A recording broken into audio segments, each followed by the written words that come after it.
All right. So you guys were learning about the ways of solving equations last week. Who can tell me one of the ways you learned? Or probably the only way you learned? Yes. Substitution. Yes. Awesome. So you guys learned substitution last week, and there are like 3 different ways you can solve a system of equations.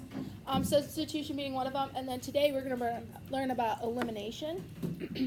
So you get rid of one of the equations by adding or subtracting.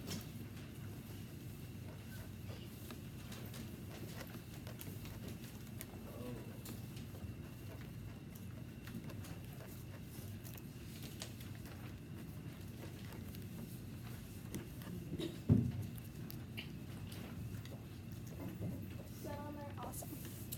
And then you may have to multiply one or both equations by a constant to create equal and opposite terms. And you guys will, when we go over it, these will make more sense. But let's just write it down first. Multiply.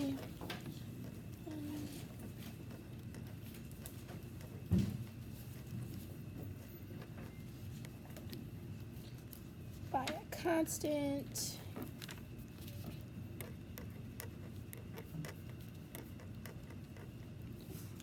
To create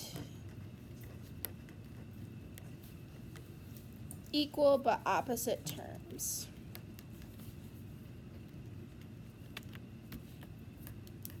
Sorry, I write big.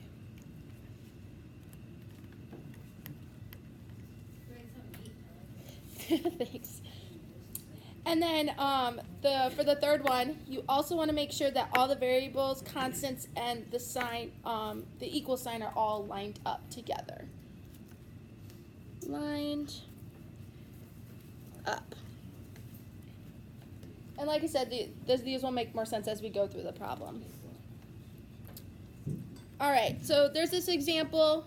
We have these 2 equations, and we want to solve for x and we want to solve for y. So we want to get a coordinate pair as our solution. In this column, it says all the steps. So like if you're stuck, you guys can look at this and it'll help you through it. And then we're gonna put our work on the side so that you know what step goes with which part of the problem. So we have these 2 equations, 3x plus 2y equals 4, and 4x minus 2y equals negative 18. When we write it like this, we have the x's lined up, the y's lined up, and what it equals lined up. And we're looking for equal but opposite terms. So we're trying to solve so we get rid of one of the terms, have an answer for the other, and then we're going to substitute it back into the equation at the end to get the other term, the other variable. So in this, we can see that we have a positive 2y and a negative 2y, and those are equal but opposite terms because one is positive, one's negative, but they both have a value of 2y. So we know that those will cancel. And in here, if we go through and we add the 2 equations together, we have 3x plus 4x is what? 7x.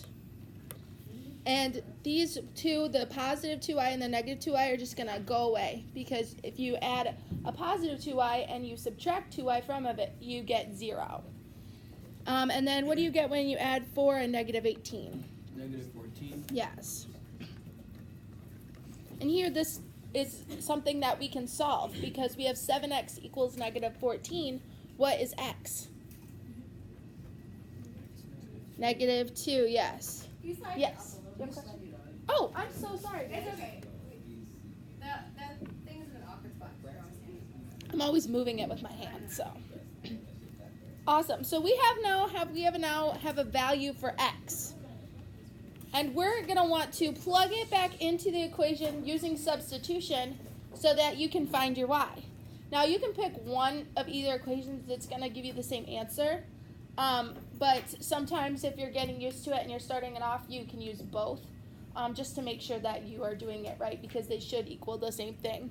So if we use this first equation, we have 3. We're going to plug this negative 2 in for x. And then we have 2y equals 4. What is 3 times negative 2? Negative 6 plus 2y equals 4. We're going to get the y by itself. We're going to add 6. Add 6, we get 10. And then our y equals what? 5.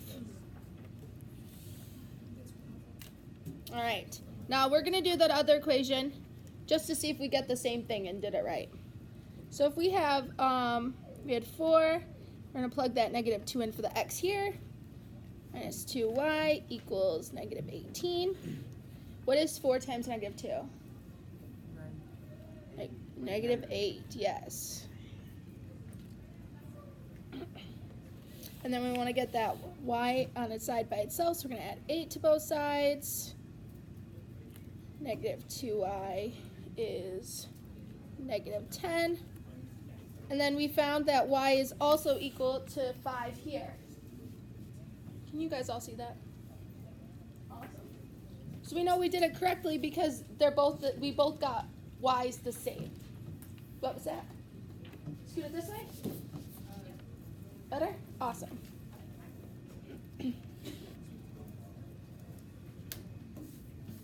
And then our last step is you can plug those in and you want to check it so that you know that those are the right values. So if we plug this, both the x and the y into the first equation, we have 3 times negative 2, and then 2 and 5 for y is 4. What is 3 times negative 2? Negative 6. What is 2 times 5? 10 equals 4. And then negative 6 plus 10 is 4. So it works for this one. I'm going to address the checking thing because it's Yes. back here. So they said, is it optional to check it? And I said, on your homework, I don't really care, but on the test, if it says check it, it's worth like a point or 2. Yes. If it says check it, you want to plug it back in. And it's always just helpful. Like, you don't have to, but it's helpful to know because if you made like a negative error or something and you like that's what you guys like, say you got a negative 5, when you check it you'll find that that's wrong and you'll figure out what your problem was. And then I'm going to do the second equation too. I'm going to do 4 times negative 2, and then we have negative 2 times 5 is negative 18. What is 4 times negative 2? Negative 8. What's negative 2 times 5? Yep. And that's negative 18. And it turns out that this is equal, meaning that our solution is negative 2, 5.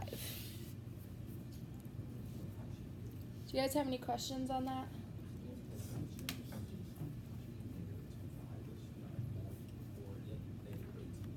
So this is when you're checking it. So when you're plugging it in, the left side has to equal the right side.